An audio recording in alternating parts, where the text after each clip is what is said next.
Dalla sicurezza al piano sanitario, alla mobilità e trasporto pubblico, agli alloggiamenti, aspetti che via via si stanno delineando in vista dell'Adunata Nazionale degli Alpini che vedrà Vicenza protagonista dal 10 al 12 maggio. Oggi un summit delle penne nere con le forze dell'ordine. Abbiamo fatto anche un piano operativo con l'azienda sanitaria, con il 118, stanno facendo un piano sanitario proprio per l'organizzazione di tutti gli eventuali eventi che possono capitare in quei giorni della Dunata, dove faremo anche come associazione un ospedale da campo che sarà posizionato in Campo Marzo, dove ci sarà la nostra cittadella degli Alpini. Avremo anche dei posti medici avanzati che stiamo organizzando con il 118 proprio per garantire la sicurezza non solo agli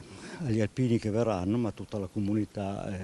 di Vicenza. Intanto ieri si è riunito in prefettura il tavolo di coordinamento per la 95esima Dunata, coinvolte tutte le amministrazioni e gli enti interessati, incontro nell'ambito del quale è stata anche avanzata la proposta di procedere alla chiusura delle scuole di ogni ordine e grado di Vicenza e delle scuole superiori della provincia in relazione all'intensa mobilità di persone che si registrerà nei giorni della Dunata, non solo in città ma anche nel resto del territorio. Noi abbiamo chiesto, è stato condiviso,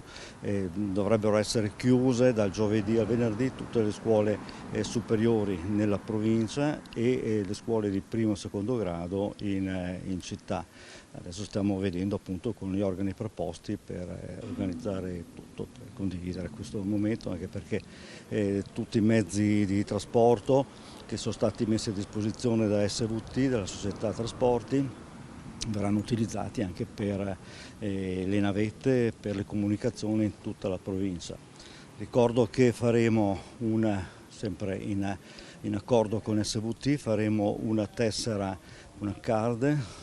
che sarà valida 3 giorni come biglietto di utilizzo di tutti i mezzi su gomma per tutta la provincia. Sarà un prezzo contenuto, dovrebbe essere 10 euro e quindi nei 3 giorni con quella tessera si possono utilizzare tutti i mezzi.